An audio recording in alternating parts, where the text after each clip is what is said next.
I was replacing shingles on my roof on a Tuesday morning in Phoenix, Arizona, when I noticed Patricia Whitmore standing in my driveway with her phone pointed directly at me, recording. The woman had the audacity to zoom in, her lips moving rapidly as she narrated whatever nonsense she was planning to post in the neighborhood Facebook group. I should have known right then that my peaceful afternoon was about to turn into an absolute circus. "Excuse me." Patricia's voice cut through the air like nails on a chalkboard. "You cannot do that without HOA approval?" I wiped the sweat from my forehead and looked down at her from my ladder.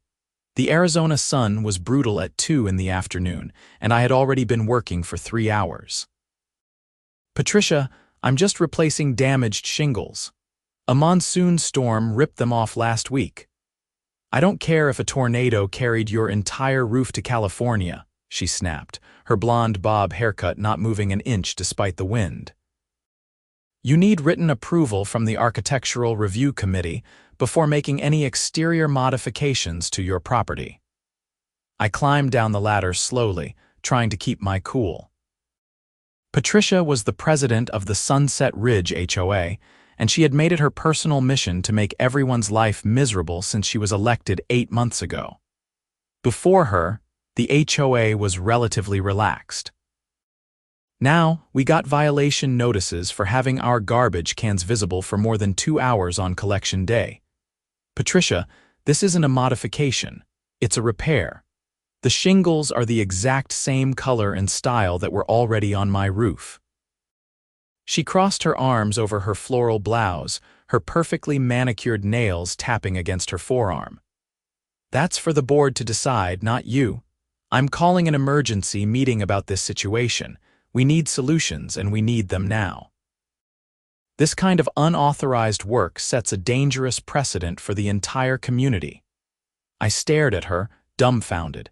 "You're calling an emergency meeting because I'm fixing my roof. I'm calling an emergency meeting because you're violating HOA regulations." She turned on her heel and marched back toward her house, which was 3 doors down from mine. "You'll receive formal notice within the hour. I expect you to attend." I stood there in my driveway, holding a hammer and a bundle of shingles, wondering how my life had come to this point. I had bought this house in Sunset Ridge 2 years ago, specifically because it seemed like a quiet, well-maintained community. The homes were built in 2018, all modern Southwestern style with stucco exteriors and tile roofs. The neighborhood had a small park, a community pool, and streets lined with palm trees. It had seemed perfect. Then Patricia Whitmore got elected. I went back to work on my roof, determined to finish the repairs before the sun set. If the HOA wanted to fine me for it, they could try. I had homeowners insurance that required me to make timely repairs to prevent further damage. A tarp had been covering the damaged section for over a week, and I wasn't about to let my roof deteriorate just because Patricia had a power trip. Sure enough, an hour later, my phone buzzed with an email from the Sunset Ridge HOA. The subject line read, "Emergency Board Meeting Mandatory Attendance Required." I opened it while sitting on my couch, still sweaty from the roof work. "Dear Mr. James Morrison, you are hereby notified of an emergency session of the Sunset Ridge Homeowners Association Board of Directors. This meeting has been called to address serious violations of community guidelines and regulations. Your attendance is mandatory. Date: today, Tuesday, March 3rd, 2026. Time: 7:00 p.m. Location: Community Center. Failure to attend may result in additional fines and penalties." I read it twice, then checked my CC and Articus, the covenants, conditions, and restrictions that governed our neighborhood. I had read them when I bought the house, but I pulled them up again on my computer to make sure I wasn't crazy. Section 12 covered modifications to property exteriors. Section 12.3 specifically addressed roofing. Homeowners must submit written requests for approval before replacing or modifying roof materials that differ from the original installation. Routine maintenance and repairs using identical materials do not require pre-approval. I took a screenshot of that section and saved it to my phone. Patricia was wrong and I had the documentation to prove it. But knowing Patricia, that wouldn't matter. She would find some way to twist the rules to suit her agenda. I showered, changed clothes, and grabbed a folder with my documents. I had photos of the storm damage, receipts for the shingles that showed they were identical to the original specifications, and a printed copy of the relevant CC and R section. I also called my neighbor, Marcus Chen, who lived 2 houses down. "Did you get the emergency meeting notice?" I asked when he picked up. "Yeah, man, this is insane. You're just fixing your roof." Marcus had been in the neighborhood longer than me and had his own battles with Patricia. She had cited him for parking his work truck in his driveway overnight, claiming it violated the no commercial vehicles rule, even though he was a physical therapist and the truck just had his clinic's name on it. "I know it's insane, but I need witnesses. Can you come to the meeting?" "Absolutely. Sarah and I will both be there. This HOA has gotten out of control." At 6:45, I walked over to the community center, which was a small building near the neighborhood pool. The meeting room was already filling up with people, which surprised me. Apparently, word had spread about Patricia's latest crusade. I saw at least 20 neighbors gathered, far more than the typical 3 or 4 who showed up for regular board meetings. Patricia sat at a table at the front of the room with the other 4 board members: Dennis Walsh, the vice president and Patricia's yes man; Carol Thompson, the treasurer, who usually just went along with whatever Patricia wanted; Robert Kim, the secretary, who at least tried to be reasonable sometimes; and Janet Price, a member-at-large who had been surprisingly quiet during Patricia's reign of terror. Marcus and his wife Sarah found me and sat down in the chairs beside me. "This is wild," Sarah whispered. "Half the neighborhood is here." Patricia called the meeting to order at exactly 7 o'clock, banging a gavel like she was a judge. "Thank you all for coming on such short notice. We have a serious matter to discuss this evening. Mr. Morrison has been conducting unauthorized construction on his property in direct violation of our community guidelines." "It's not construction, it's repairs," I said loudly enough for everyone to hear. Patricia's eyes snapped to me. "You'll have your chance to speak, Mr. Morrison. Right now, I'm presenting the facts to the board." She clicked a remote, and a projector screen behind her lit up with the photos she had taken of me on my roof. "As you can see, Mr. Morrison was removing and replacing roofing materials without any permit or approval from this board. This is a clear violation of Section 12 of our CC and RTCS. Section 12.3 says routine repairs with identical materials don't require approval," I interjected, pulling out my phone. "Mr. Morrison, you are disrupting this meeting," Patricia said, her voice sharp. "No, Patricia, you're disrupting my right to maintain my property." I stood up, holding my phone. "I have the CC and RTCS right here. Should I read them out loud for everyone?" Dennis Walsh leaned forward. "Mr. Morrison, the board needs to determine whether your work qualifies as routine maintenance or a modification. It's literally the same shingles. I have receipts showing they match the manufacturer's specifications exactly." I pulled out my folder and held it up. Patricia's face was turning red.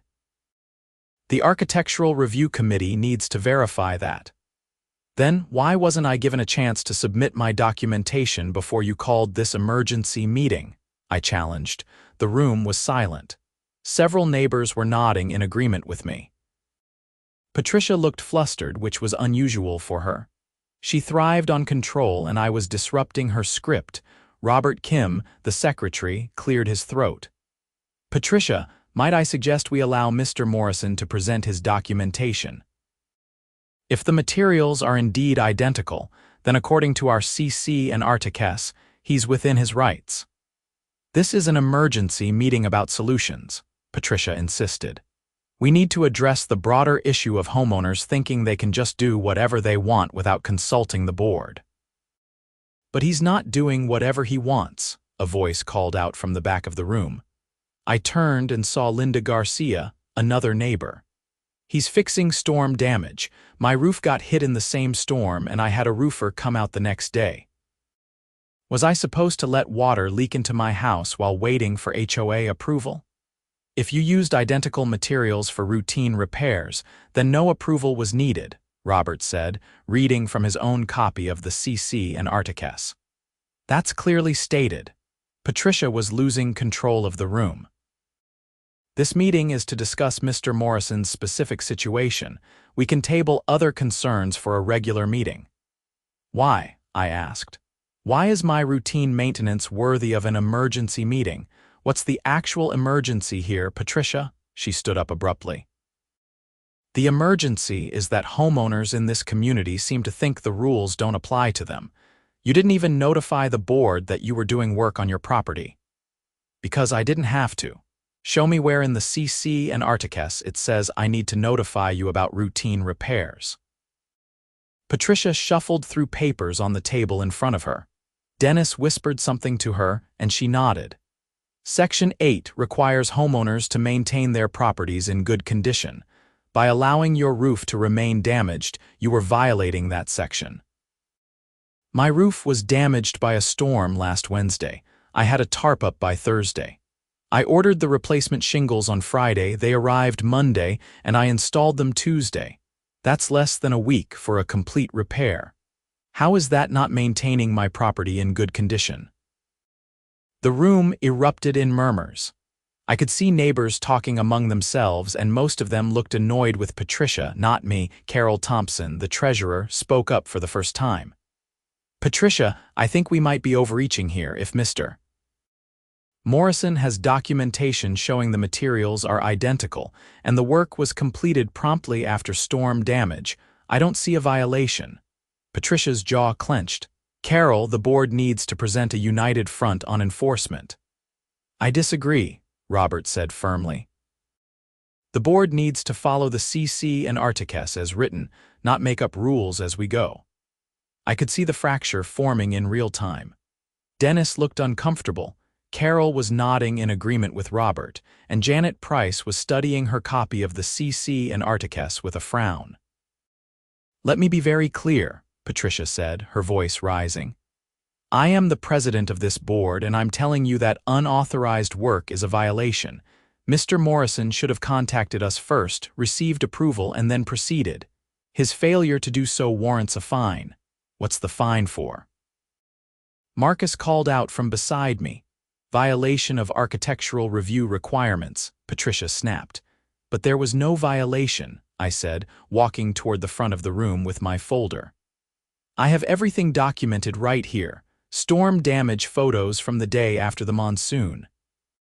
Insurance adjuster's report stating that immediate repairs were necessary.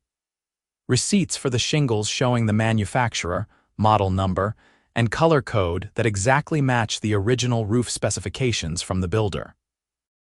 And a printed copy of Section 12.3 that explicitly states this type of repair doesn't require pre-approval. I set the folder on the table in front of the board members. Robert immediately opened it and started reviewing the documents. Carol leaned over to look as well. Even Janet Price moved closer to see. Patricia didn't even glance at the folder. This isn't about your documentation, Mr. Morrison. This is about respect for the process and the authority of this board. No, Patricia, I said quietly. This is about you wanting to control every aspect of everyone's lives in this neighborhood. You fine people for having their garage doors open for too long. You've cited people for planting flowers that were the wrong shade of purple. You tried to ban Marcus from parking his work vehicle in his own driveway. This has nothing to do with protecting property values or maintaining the community. This is about power. The room was completely silent now. Every eye was on Patricia and me. She stood up slowly, her hands pressed flat on the table. You have no right to speak to me that way. Actually, I do. I'm a homeowner here, and I have every right to question board decisions that are arbitrary and capricious. That's it, Patricia said, her voice shaking with anger. I'm fining you $500 for your roof work and an additional $500 for disrupting this meeting. You can't fine him for speaking at a meeting he was required to attend, Robert said, looking up from my documents. And based on what I'm seeing here, he's right. The shingles are identical. The work was completed promptly. There's no violation. I second that assessment, Carol said. Dennis looked at Patricia nervously. Maybe we should vote on this. Fine, Patricia hissed. All in favor of fining Mr. Morrison $1,000 for violations, say I. Aye, Dennis said weakly. Silence. Carol, Patricia demanded. Nay, there's no violation here. Robert? Nay, the CC and Articus are clear. Janet Price looked up from the documents, then at Patricia, then at me. Nay. I'm not voting to fine someone for following the rules. Patricia's face was scarlet. This is absurd. You're all undermining my authority as president. Patricia, you're undermining your own authority by trying to enforce rules that don't exist, Robert said. He looked at me. Mr. Morrison, on behalf of the board, I apologize for wasting your time with this emergency meeting. There's no violation. You're free to continue maintaining your property as needed. I nodded, relief flooding through me. Thank you, but Patricia wasn't done. This meeting isn't over. We still need to discuss implementing new policies to prevent this kind of confusion in the future. What confusion? Linda Garcia called out. The only person confused here is you, Patricia. Several neighbors laughed. Patricia looked around the room, her expression morphing from anger to something closer to panic.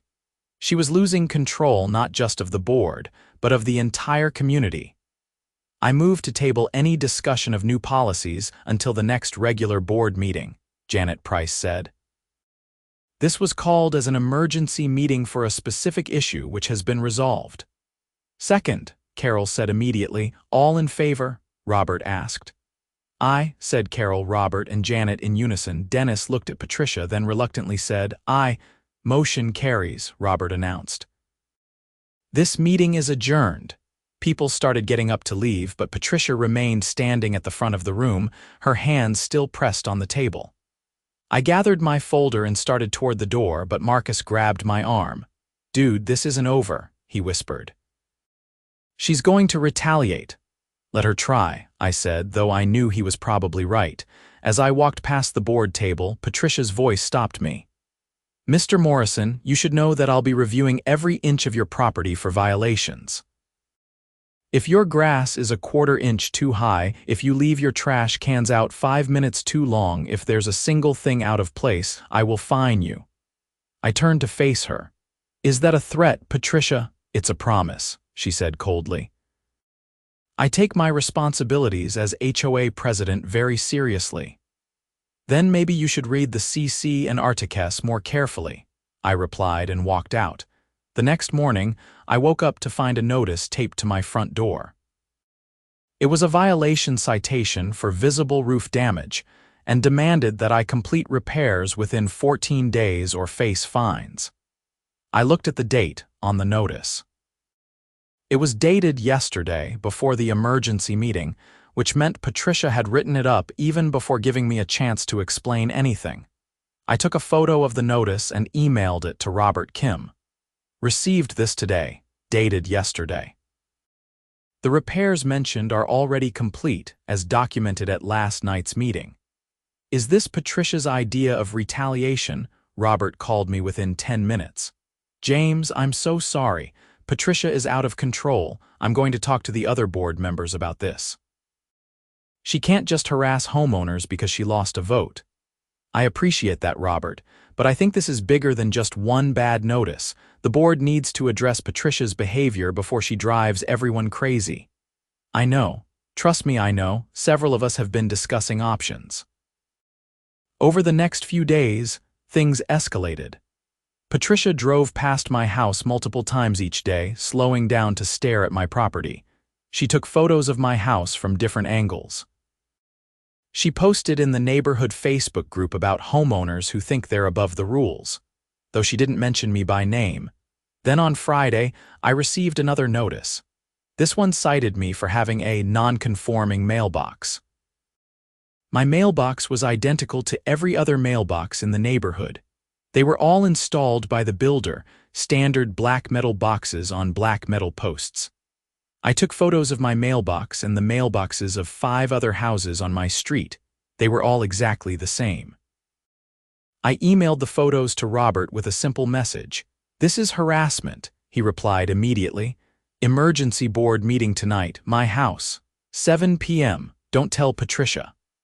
I showed up at Robert's house at 7 to find Carol, Janet, and about 15 other homeowners already there. Patricia and Dennis were notably absent. "Thank you all for coming," Robert said once everyone was settled in his living room. "I called this informal gathering because we need to talk about what's been happening with our HOA board. Patricia has been issuing violation notices that have no basis in our CC and Articus. She's been using her position to harass homeowners who disagree with her, and it needs to stop." "Can we remove her as president?" someone asked. "According to our bylaws, yes," Carol said. She had brought a copy of the HOA bylaws with her. "We can call for a vote of no confidence. If a majority of homeowners vote to remove her, she's out. Then the remaining board members elect a new president from among themselves." "How do we call for that vote?" I asked. "We need a petition signed by at least 30% of homeowners," Janet explained. "Our neighborhood has 142 homes, so we need signatures from 43 households." "I'll sign," Marcus said immediately. "Me too," said Sarah. Around the room, people nodded and voiced their agreement. Linda Garcia pulled out her phone. "I'm texting everyone I know in the neighborhood.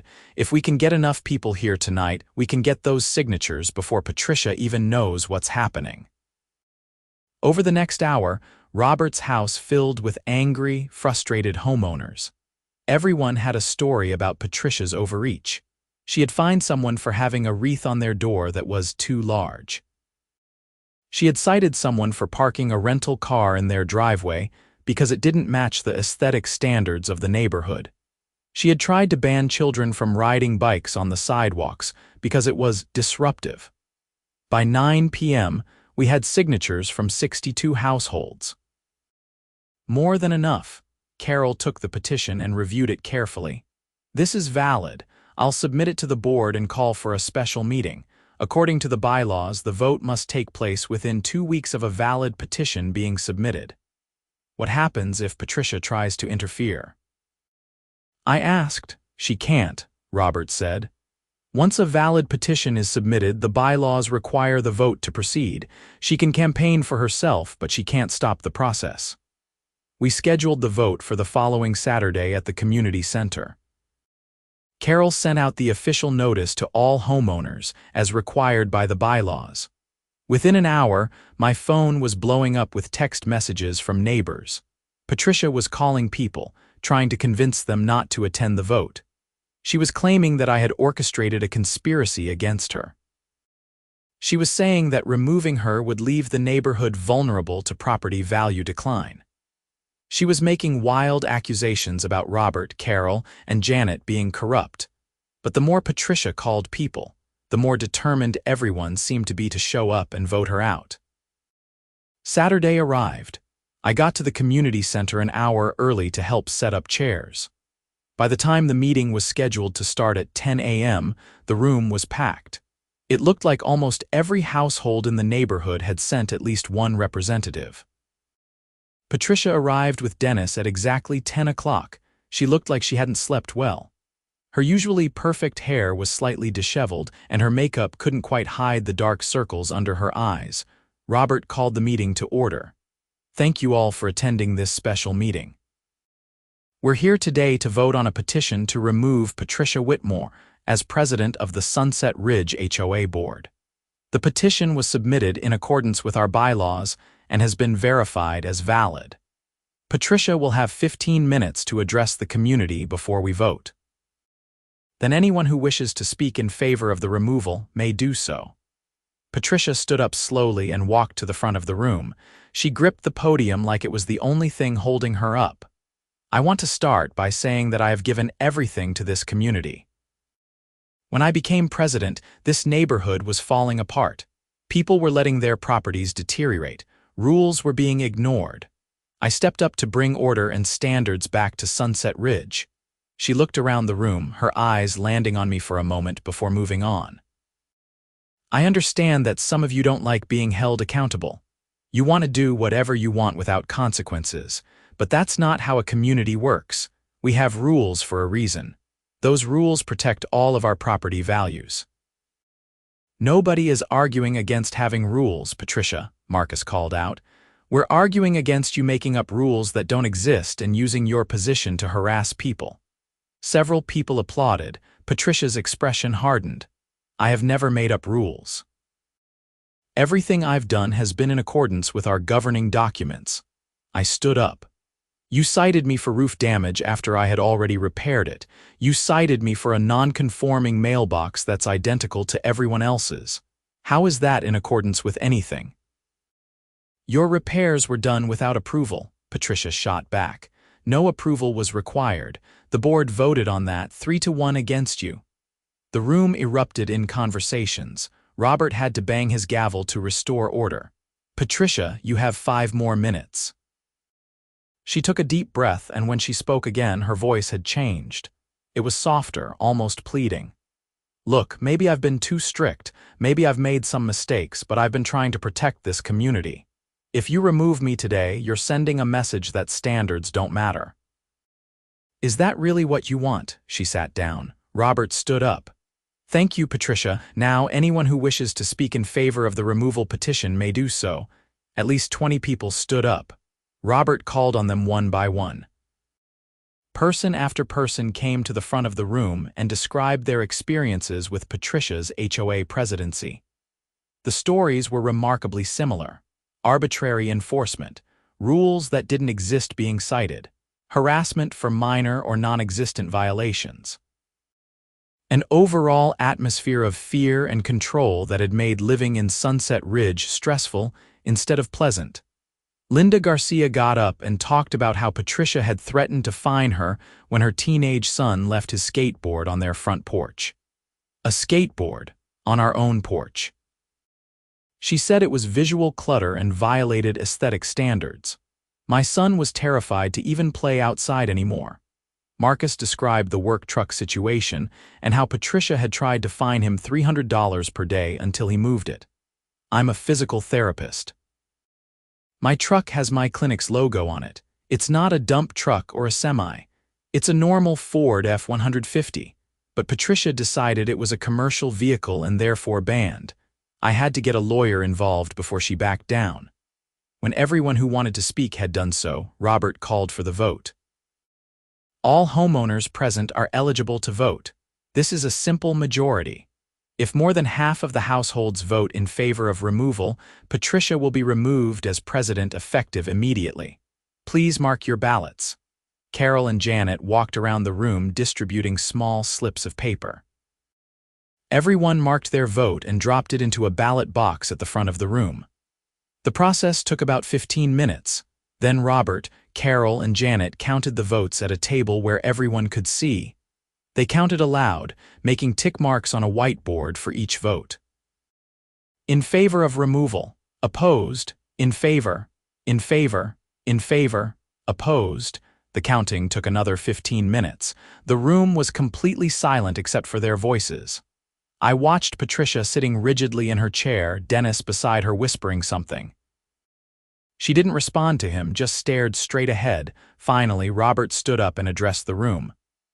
The results are as follows: households present and voting 128, votes in favor of removal 114, votes opposed 14. The petition succeeds. Patricia Whitmore is hereby removed as president of the Sunset Ridge HOA Board, effective immediately. The room erupted in applause. Patricia sat frozen for a moment, then stood up abruptly and walked out without a word. Dennis scrambled to follow her. Robert waited for the noise to die down before continuing. According to our bylaws, the remaining board members will now elect a new president from among ourselves. I nominate Carol Thompson. I second, Janet said immediately. All in favor? Robert and Janet raised their hands. Dennis was gone, so his vote didn't count. Carol was elected president by a vote of 2-0 with one abstention since she couldn't vote for herself. Carol stood up, looking slightly overwhelmed. "Thank you. I promise to run this board in accordance with our actual rules, not made-up ones. We're going to get back to being a community, not a dictatorship." More applause. The meeting wrapped up shortly after and people started filtering out. I stayed behind to help put away chairs. Marcus helped me stack them against the wall. "That was intense," he said. "Yeah, but necessary." "Think Patricia's going to cause more trouble?" I shrugged. "I hope not, but with her, who knows?" We were about to find out. Sunday morning, I woke up to a loud banging on my front door. I stumbled out of bed and opened it to find 2 police officers standing on my porch, James Morrison. One of them asked, "Yes, we need to ask you some questions about a harassment complaint filed against you." My stomach dropped. "Harassment complaint? A Patricia Whitmore claims you've been stalking her, threatening her, and orchestrating a conspiracy to damage her reputation." I stared at them in disbelief. "That's completely false. She's the one who's been harassing me. Can we come in and talk about this?" I let them in and spent the next hour explaining the entire situation. I showed them the violation notices Patricia had issued me. I showed them the emails from Robert. I pulled up the neighborhood Facebook group posts. I even called Marcus and Robert to corroborate my story. The officers listened patiently, taking notes. Finally, the older one closed his notepad. "Mr. Morrison, it sounds like this is a civil dispute within your HOA, not a criminal matter. Miss Whitmore made some serious allegations, but we haven't seen any evidence to support them. So what happens now? We'll file our report. If she continues to make false accusations, you might want to consider getting a restraining order." After they left, I called Robert. "Patricia called the cops on me. You're kidding." "What did she say?" I explained the accusations. Robert was silent for a moment, then sighed. "James, I'm really sorry. I didn't think she'd go this far. The board needs to take action on this." "What can you do? She's not the president anymore." "No, but she's still a homeowner in this community, and if she's making false police reports against other homeowners, that's a serious problem." Monday afternoon, I received an email from Carol in her capacity as the new HOA president. "Dear Sunset Ridge homeowners, it has come to the board's attention that former President Patricia Whitmore has been engaging in harassment and making false accusations against fellow homeowners. The board takes these allegations very seriously. We are conducting an investigation and will take appropriate action. In the meantime, if anyone has experienced similar behavior, please contact the board with documentation." Within hours, Carol's inbox was flooded. Patricia had apparently called the police on 3 other homeowners with similar accusations. She had filed complaints with the county code enforcement claiming various homes had unpermitted construction, all of which turned out to be false. She had even contacted the builder of our neighborhood, claiming that several homes had defects and demanding he take action. The board held an emergency meeting on Wednesday. I attended along with about 30 other homeowners. Carol laid out everything they had discovered. Patricia has made at least 8 false police reports, 15 false code enforcement complaints, and has been sending threatening emails to multiple homeowners. The board has consulted with our HOA attorney, and his recommendation is clear. We need to take legal action against her for harassment. "Can the HOA do that?" someone asked. "Yes. Our CC and Articus include provisions for taking action against homeowners who engage in behavior that's detrimental to the community. Making false reports and harassing neighbors definitely qualifies." "What kind of action?" I asked. "The attorney is recommending we file for a restraining order on behalf of the community and pursue a lawsuit for damages. Several homeowners have incurred legal expenses defending themselves against her false accusations. The HOA can seek reimbursement for those costs." The board voted unanimously to proceed. Over the next 2 weeks, things moved quickly. The HOA attorney filed a restraining order petition, which was granted. Patricia was legally prohibited from contacting any Sunset Ridge homeowners except through her attorney. The lawsuit was filed shortly after. But Patricia still wasn't done. 3 weeks after being removed as president, she showed up at a regular board meeting. She sat in the back of the room, silent and stone-faced, while Carol conducted business. At the end of the meeting, during the public comment period, Patricia stood up. "I have something to say," she announced. Carol nodded. "You have 3 minutes per our meeting rules." Patricia walked to the front of the room. She was carrying a folder stuffed with papers.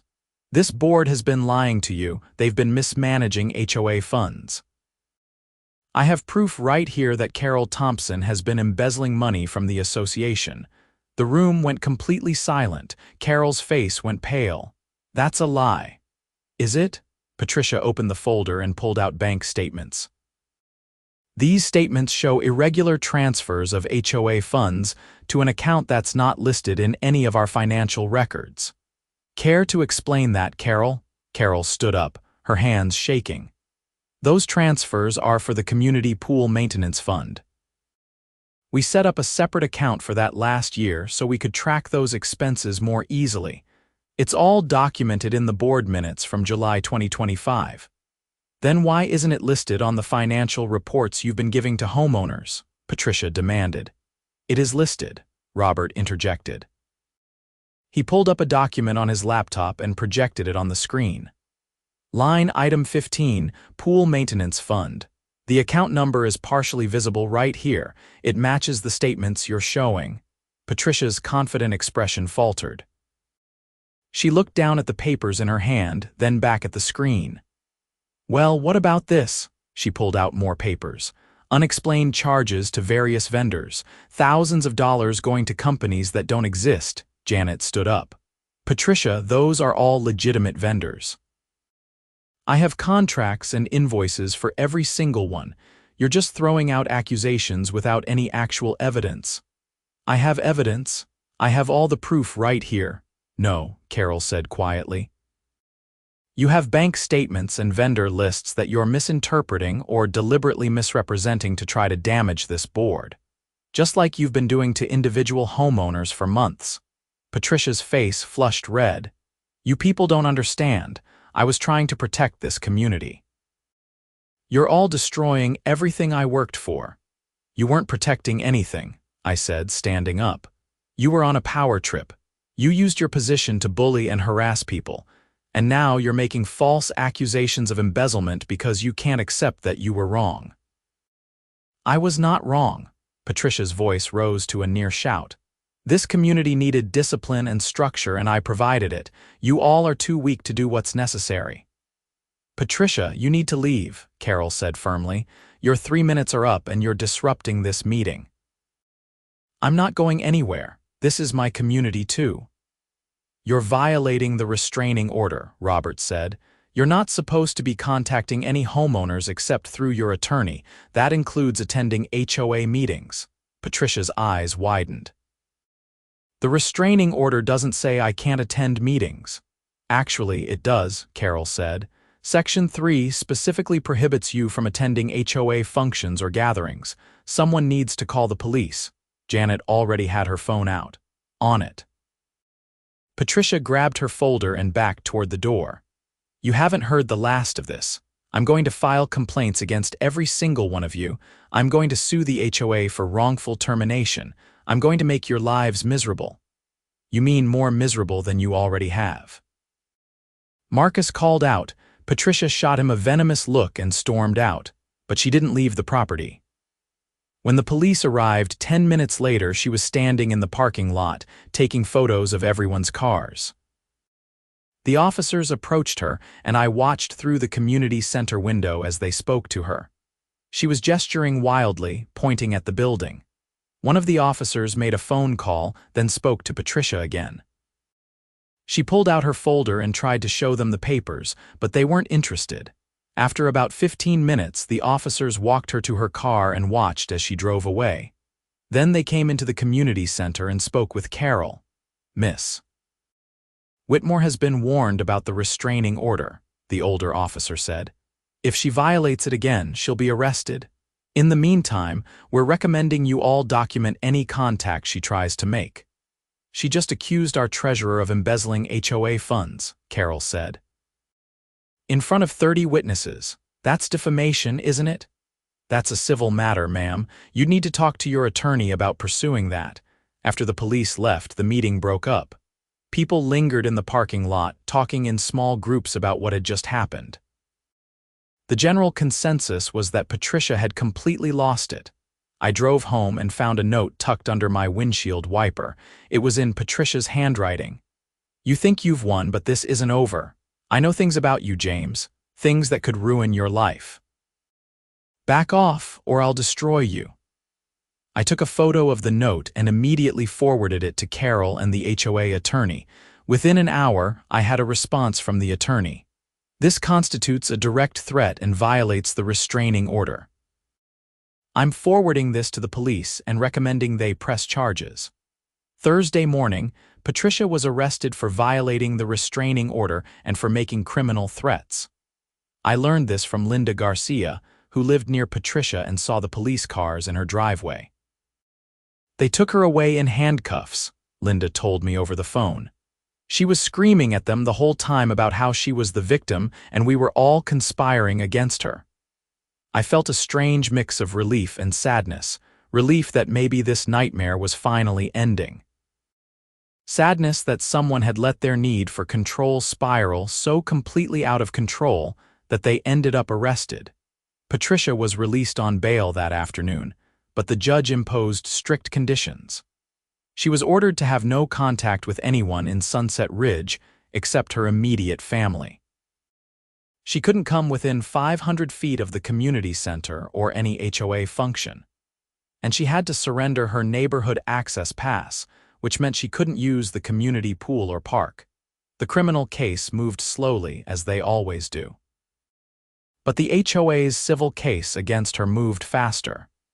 In June, 3 months after the emergency meeting about my roof, the case went to mediation. Patricia's attorney advised her to settle.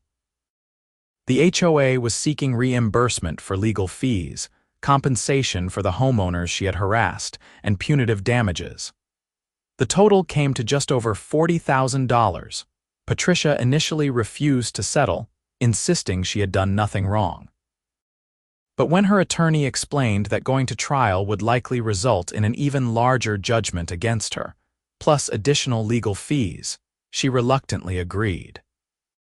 As part of the settlement, Patricia had to sign a document admitting that her actions as HOA president had exceeded her authority and caused harm to homeowners. She had to agree to never seek a position on the HOA board again. And she had to pay the $40,000 within 90 days or face liens against her property. The criminal case was resolved around the same time. Patricia pleaded no contest to violating a restraining order and making criminal threats. She was sentenced to 300 hours of community service, 3 years of probation, and mandatory anger management counseling. The judge also issued a permanent restraining order protecting all Sunset Ridge homeowners from contact with her. In August, Patricia put her house up for sale. I saw the sign go up one morning while I was getting my mail. By September, she was gone. A nice retired couple bought her house and introduced themselves to the neighbors. They seemed friendly and normal. Life in Sunset Ridge gradually returned to what it should have been all along. Carol proved to be an excellent HOA president. She focused on actual maintenance issues and community improvements rather than petty enforcement. She organized neighborhood events like movie nights at the park and holiday decorations contests. She streamlined the architectural review process so that homeowners could get approval for actual modifications quickly and easily. The board revised the CC and Articus to clarify the rules around routine maintenance and repairs. They added provisions to prevent future board members from abusing their authority, and they implemented term limits so no one person could dominate the board for too long. In October, my roof survived another monsoon season without any issues. The shingles I had installed held up perfectly. I didn't need HOA approval to know I had done the job right. Marcus and I were sitting on my back patio one evening in late October, drinking beer and watching the sunset. "Man, what a crazy year," he said. "No kidding. I still can't believe Patricia called an emergency meeting because I fixed my roof. She really thought she could control everything, like she was running a little dictatorship instead of an HOA. The scary thing is how far she took it. The false police reports, the threats, showing up at that meeting and accusing Carol of embezzlement. She was completely unhinged." Marcus nodded. "At least it's over now. Carol's doing a great job. The neighborhood actually feels like a community again." "Yeah, it does." We sat in comfortable silence for a while, watching the Arizona sky turn brilliant shades of orange and pink. My roof was solid above me, properly repaired with identical materials that needed no approval. My mailbox stood at the curb, identical to everyone else's, free from bogus citations. My house was mine again, not subject to the whims of a power-hungry HOA president who thought the rules were whatever she said they were. The next day, I received a letter from the HOA attorney. The lawsuit had been fully settled, and my portion of the awarded damages was being dispersed. I was getting $3,000 to compensate for the stress, time, and personal legal consultations I had needed during Patricia's harassment campaign. I didn't really care about the money. What mattered was that the system had worked. When one person tried to abuse their authority, the community had come together and stopped it. The rules that were supposed to protect homeowners had ultimately done their job, but only because people were willing to stand up and demand accountability. I used the money to install solar panels on my roof. This time, I went through the proper channels since solar panels actually were a modification that required approval. I submitted detailed plans to the Architectural Review Committee. They reviewed them at their next meeting and approved them within a week. No drama, no emergency meetings, no threats or harassment, just a straightforward process that worked the way it was supposed to. Carol sent me a nice email after the solar panels were installed.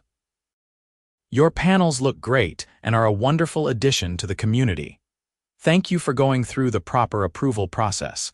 It's nice to see the system working as intended." That's what it all came down to, really.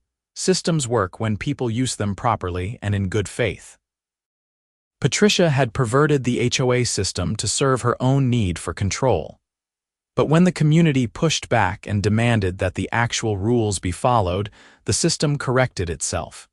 In December, the neighborhood had a holiday party at the community center. It was the first big social gathering since all the drama with Patricia. Nearly every household showed up. There was food, music, and a visit from Santa for the kids. People were laughing and talking, sharing stories and making connections. I was standing near the refreshment table when Linda Garcia approached me with her husband. "James, I just wanted to thank you," she said. "Thank me for what?" "For standing up to Patricia that night at the emergency meeting. You were the first person to really challenge her, and it gave the rest of us the courage to do the same. If you had just backed down and paid whatever fine she wanted, who knows how much worse things would have gotten." "I appreciate that, but honestly, I just knew I was right." The CC and Articus were clear. I wasn't going to let someone bully me into admitting I violated rules that didn't exist. "That's exactly my point," Linda said. "You stood on principle. A lot of people would have just paid the fine to make her go away. But you fought it, and because of that, we all ended up better off." Her husband nodded. "Seriously, man, you probably saved this neighborhood from years of that woman's tyranny." I felt a little embarrassed by the praise, but also proud.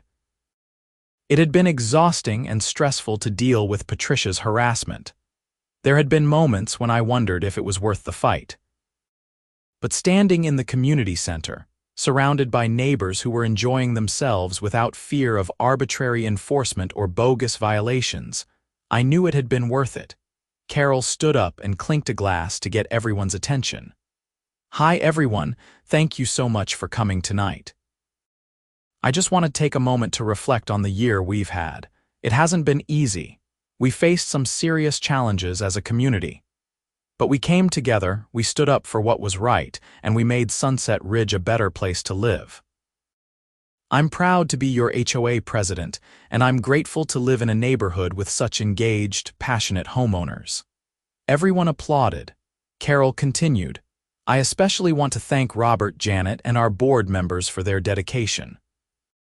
And I want to thank all of you for participating in the democratic process.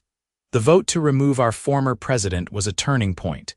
It showed that when homeowners work together, we can create the kind of community we want to live in. More applause. Carol raised her glass.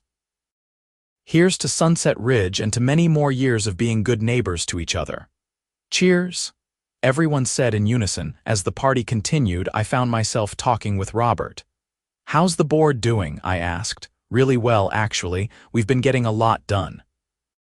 Fixed that drainage issue on Saguaro Drive. Got the pool heater repaired.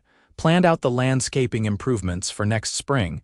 It's nice to focus on actual community needs instead of constantly dealing with drama. Any word from Patricia? Robert shook his head. Nothing. She moved somewhere in Scottsdale, I heard. Hopefully she's getting the help she needs. Yeah, I hope so too. We stood there for a moment, then Robert said, You know, this whole thing started because you were fixing your roof. Such a small, ordinary thing. And it ended up exposing all these problems with how the HOA was being run.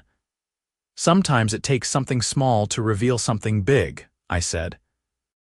If Patricia hadn't called that emergency meeting, if she had just left me alone to do basic maintenance on my own house, maybe she'd still be president and everyone would still be walking on eggshells around her. True.